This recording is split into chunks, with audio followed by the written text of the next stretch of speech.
Arsenal versus Newcastle United, 8 p.m. kickoff at the Emirates Carabao Cup semi-final, first leg, and a real opportunity for us to win some silverware, but it is not going to be an easy task. Injuries, illnesses, fatigue, ravaging the squad. We'll talk about Mikel Arteta's press conference, how Arsenal could possibly set up for this game, given all of the players we've got missing. And the same for Newcastle. They've got their own injuries and suspensions to deal with. How might they set up? How can Arsenal combat a Newcastle side that beat us in the Premier League earlier this season? We'll be talking about it all. So please do like the video and click that subscribe button. It does massively help me out as I endeavour to make daily videos for you. So let's get straight into it. Look, the injuries, suspensions for Arsenal: Ben White, Bukayo Saka, Nwaneri, Kai Havertz, Raheem Sterling, Takahiro Tomiyasu. Throw in on top of that, Martinelli is a concern with illness. Ødegaard is a concern with illness. We don't know who else has been affected. The problem we've got is that there are players in and around the camp that are carrying this illness, and so it works its way through various players. For Newcastle United, Callum Wilson, Emil Kraft, Jamal Lascelles and Nick Pope all out injured. On top of that, Bruno Guimaraes and Fabian Schär are suspended, and that could be useful for us. Another couple of potential injuries for them. Sven Botman made his return against Newcastle United. I was very surprised, I have to say, that he made his return and played 92 minutes. Went off with what was possibly cramp, some sort of muscle fatigue. And of course, Anthony Gordon, who got his face smashed in by Kulusevski. But I think, according to Eddie Howe, both of them are going to be okay to play.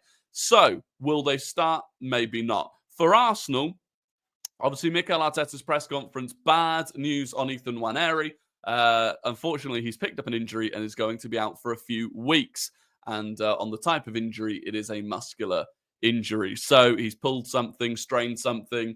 Unfortunately, Arteta was unwilling to play Nwaneri too much in the absence of Ødegaard. And people were, adamant that Nwaneri needed to play more. But the reality of these young kids is the intensity of the Premier League, it can cause issues like this. And I'm not saying it's just because he's 17 that it's happened, but there's a level of physical development as well as ability that has to be there. And unfortunately, we're not going to see Nwaneri now for a couple of weeks. On Kai Havertz, on whether he'll be back for the Newcastle game, Arteta said, I hope so, but I don't want to say yes, because last time I said that I thought he was going to be fit, and he wasn't. On if there's any issues with illness, he said yes, and on if we could be missing other players, he said hopefully not, which again, doesn't sound brilliant. And this is a big problem for us, that you can very easily, as we did do in the defence earlier this season, slip into a kind of snowball effect where you've got so many players out injured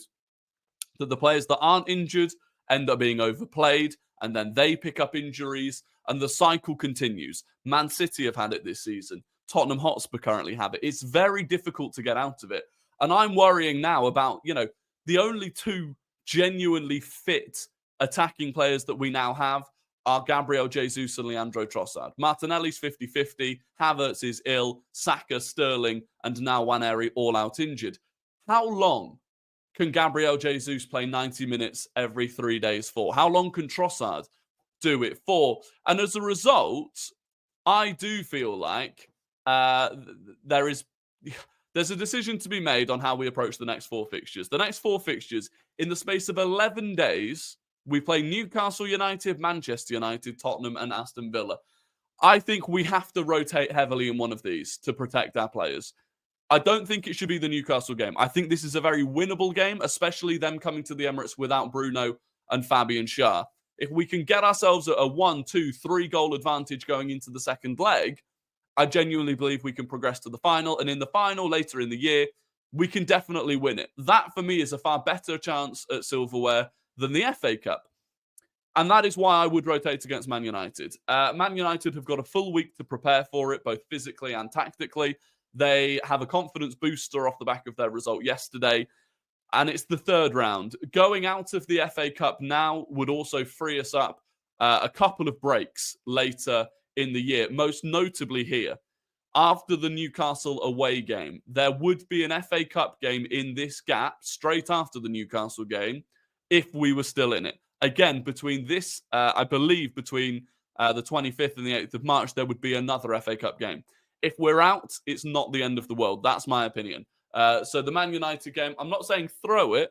I'm saying heavily rotate. The extent of which we can't actually do much anyway. You know, from the Brighton game, if you think about the lineup and the subs that we had in the Brighton game, how many of these can we actually rotate? Timber will come back in. That's a bonus. But if you want to rotate Saliba, Gabriel, you're looking at bringing in Kivior.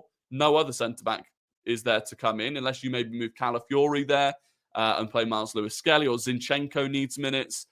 Midfield-wise, again, very difficult for us to really rotate much of the midfield, especially with Ødegaard currently suffering from illness. And then in the attack, you know, we're down to the absolute bare bones, unless you do genuinely start using players like Butler, Oyedeji, and Kabia. So it's incredibly difficult. It's a difficult time at the moment, and I'm not sure exactly how we're going to deal with it. But in terms of how we might deal with it, Newcastle are a threat. Newcastle are a threat. Their main threat is a player that we want. Alexander Isak scored against us in the last game. But actually, unlike us at the moment, Newcastle have two genuine borderline world-class attacking players in Anthony Gordon and Alexander Isak. Isak, I would say, definitely is. Gordon is pushing it. He's one of the best wingers in the league. Between the two of them, they do offer a significant threat. Now, interestingly, against us, they played Gordon off the right-hand side. They played that sort of horrible... In fact, we'll go back to it. We'll go back to the lineup that they played against us. It was absolutely grim, if you remember it. Let me just find it.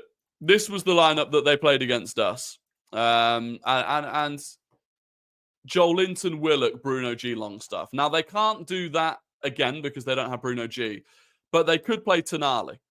They could play Tonali and then Isak and Gordon. And it was Joel Linton as a left winger, but not at all because he'd pack into the midfield. It wouldn't surprise me if this is what they do again. And then Botman instead of Shah. And obviously they've got Dubravka's going to have to play in goal instead of Pope. But that is very possibly the way that they'll line up. They've had success using that against us in the past. And it wouldn't surprise me if they do it again. And that is just going to be a real slog for us to beat. But the one thing we have to do is silence Gordon and Isak. Now, Isak, I do genuinely think Saliba and Gabriel can get a hold of. You think back to that game, we really conceded very little. The goal that they scored, it's an unbelievable goal. It's a once in a season goal. First time cross from Gordon, perfectly onto the head of Isak, and the header is fantastic as well. We kept them quiet outside of that, and we have to do that again. My concern going into the game is where we're going to score goals from. Because in that game against Newcastle, we didn't create much either. A couple of corners where the ball could have fallen for us. But other than that, the only real times that we had chances were Declan Rice making those runs into the box. He had one where he carried the ball into the box himself from the left 8 and a deflected shot went just wide.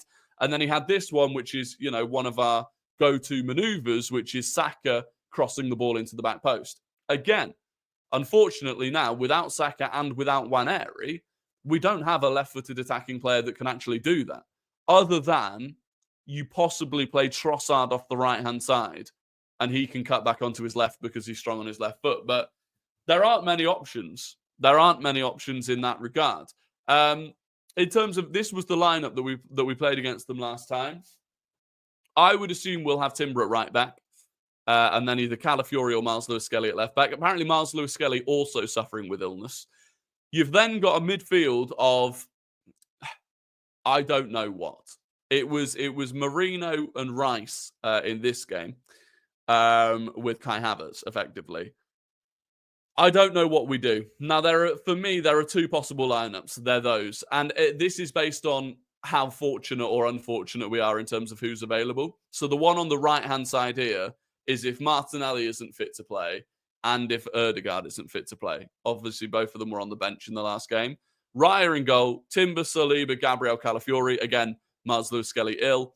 Partey, Rice, and Mikel Merino in the case that Ødegaard can't start. And then I'm going Trossard off the right-hand side, Jesus through the middle, and Kieran Tierney at left wing. And that sounds mental, but we're genuinely at that point. We are genuinely at the point where Kieran Tierney at left wing has to be an option that we consider. Which is crazy. It's crazy. But defensively, he'll be fine from that position. He can at least put a ball across the box. I don't know what else we do. If there's no Martinelli, there's no Nwaneri, there's no Sterling, there's no Saka, we have no other wingers. The only other option would maybe be if Kai Havertz is back. But again, I don't think he will be. He was ill for the last 2 games. He didn't train today. We play tomorrow. So it's tough. Now, if Martinelli and Trossard are available, I'd go with the one on the left. You have Partey, Rice, and Ødegaard in midfield. I'd give Marino a break because apparently he was ill as well. And then Trossard, Jesus, and Martinelli. But overall, it's not looking good. What Arteta often does is, against Newcastle, is he tries to go toe-to-toe physically. And I don't know if that's always the best option. Because we try to go toe-to-toe physically, Arteta will often go with a physical lineup. But that plays into Newcastle's hands. Newcastle want a physical game. Annoyingly, Craig Pawson is the referee tomorrow. He's known for letting a lot of things go. Craig Pawson in general is a referee that will let the game flow. And in general, I quite like that. But with Newcastle, they are a team that will just batter you. Saw Tottenham fans complaining about it after the game at the weekend. They'll kick you off the ball, they'll elbow you, all sorts of, grim behaviour. And again, when we're already so depleted, a rough game like that's not ideal. I think we just have to try and play around them as much as we can. But like I said, that's going to be incredibly difficult. I think they're going to pack out the midfield, probably Tonali. Even if they go with a 3, even if they play Gordon off the left, Murphy off the right again and go with 3 in midfield, you're still looking at Tonali, Joel Linton, and then either Willock or Longstaff. It's still a solid midfield to try and get through. So it's going to be a tough game. We have to try and come out on top of it. If we go behind, if we lose this game, going to St. James's Park to try and overturn that is going to be an absolute mission, especially because that game comes straight after Man City. But it is what it is. The only other thing at this point, we've got to go and make an attacking signing. The squad is so depleted now. We're not just talking at this point about whether or not we can stay in a title race. We're talking about the current situation completely derailing our season. In the next few days, the next few weeks, we've got Carabao Cup. We could end up out of that. FA Cup, we could end up out of that. Premier League, we could end up completely out of the title race and actually getting sucked into a top 4 race. And then Champions League, which we should be fine in. But it's make or break. And whatever plans the club had for signings moving forward, maybe they didn't want to sign anyone in January. They wanted to sign someone in the summer. There comes a point where there are so many circumstances against you. The circumstances are so problematic. You have to change your plan. You have to look at the situation and go, move that transfer forward by 6 months. Yes, it might do some more damage in the future, but you've got to try and fix this hole now, because by the time you get to the summer, the boat might already be underwater. That's the situation we're in. It's not ideal. It's brutal for Nwaneri. This would have been an amazing opportunity for him to get a run of games together and really solidify himself as a genuine Premier League player. But it is what it is. I'll be at the game. I'll have a post-match review video up on here either late tomorrow night or early on Wednesday morning. And hopefully this team can somehow get through it, because if the final half an hour of the Brighton game is anything to go by, it's going to be very tough. Anyway, I hope you enjoyed the video. Like I said, please do like it and subscribe if you can. And I'll catch you all on the next one. Goodbye.